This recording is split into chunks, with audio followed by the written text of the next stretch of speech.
Berikut ini, saya akan jelaskan bagaimana alur proses penerimaan pasien hingga melakukan transaksi pembayaran. Pertama, kita input pendaftaran kunjungan pasien. Pada form ini, kita dapat input nama pasien, selanjutnya menginput poli yang dituju, lalu menginput dokter yang menangani pasien tersebut. Kita juga dapat menginput beberapa atribut lain jika memang diperlukan.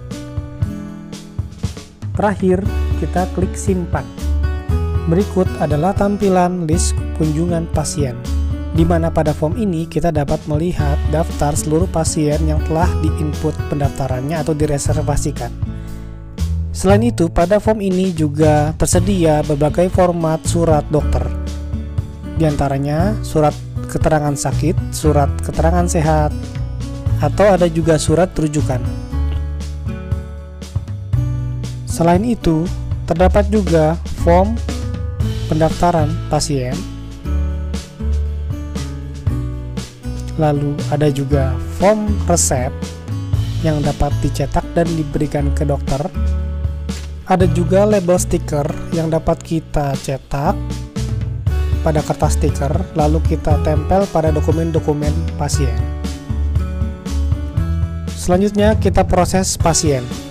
Pada form proses pasien ini, kita dapat menginput obat dan jasa yang diberikan kepada pasien tersebut. Yang Anda lihat berikut ini adalah contoh penginputan obat yang dapat Anda lengkapi juga dengan catatan status obat beserta aturan minumnya.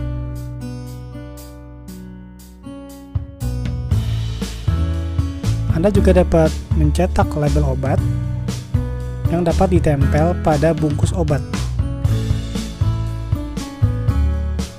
Selanjutnya kita input jasa atau tindakan yang diberikan kepada pasien. Pada setiap penginputan obat dan jasa, kita juga sekaligus dapat menginput kontribusi dokter dan asistennya yang akan berpengaruh terhadap total komisi atau fee yang mereka dapat. Selanjutnya, kita akan menginput laporan medical check-up atau laporan pemeriksaan medis. Pada contoh kali ini, kita akan menginput pemeriksaan darah lengkap, di mana bentuk laporan ini tidak baku. Kita dapat mendesain sendiri sesuai dengan kebutuhan apa saja yang akan diinput pada laporan medical check-up. Kita dapat mengisi sesuai dengan hasil yang sudah didapat dari lab. Selanjutnya, kita dapat mencetaknya. Ada beberapa jenis dokumen yang dapat kita cetak yang terbagi atas general report dan sub report. Pada contoh kali ini, kita akan lihat laporan sub report. Bentuk laporan medical check-up ini sudah memenuhi standar karena sudah dilengkapi dengan nilai rujukan dan akan memberikan marking atau tanda jika sebuah hasil di luar dari nilai rujukan tersebut. Adapun jenis laporan medis lain yang dapat dibentuk oleh software ini, yaitu laporan foto dan gambar.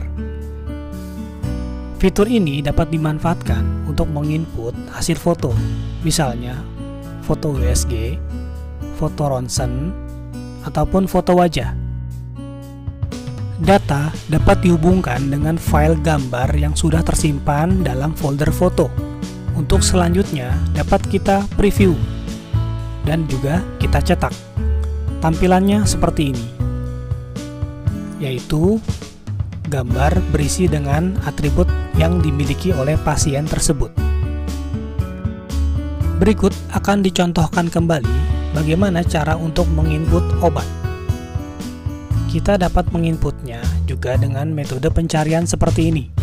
Kita dapat mengetik, otomatis sistem akan melakukan filter terhadap karakter yang sudah kita input tersebut. Lalu seperti biasa kita lengkapi dengan catatan dan aturan minum obat tersebut. Dan kita dapat mencetak label obatnya kembali.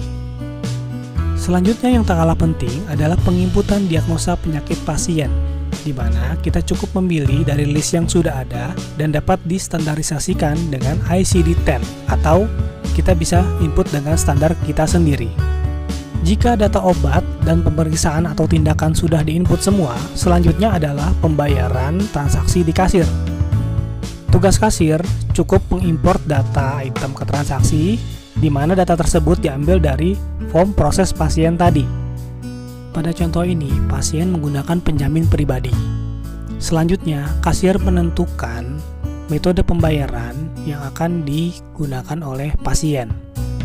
Kita contohkan penggunaan metode pembayaran kombinasi tunai dan non-tunai. Di sini kita dapat menginput jumlah pembayaran, sebagian dengan kartu dan sebagian dengan tunai. Terakhir, kita simpan transaksi tersebut. Selanjutnya, otomatis kwitansi dan nota pembayaran akan tampil dan bisa kita cetak. Transaksi ini juga akan sekaligus terinput ke dalam laporan dan melakukan pengurangan terhadap stok obat yang ditransaksikan. Untuk informasi lebih lanjut, silakan kunjungi softwareklinik.blogspot.com.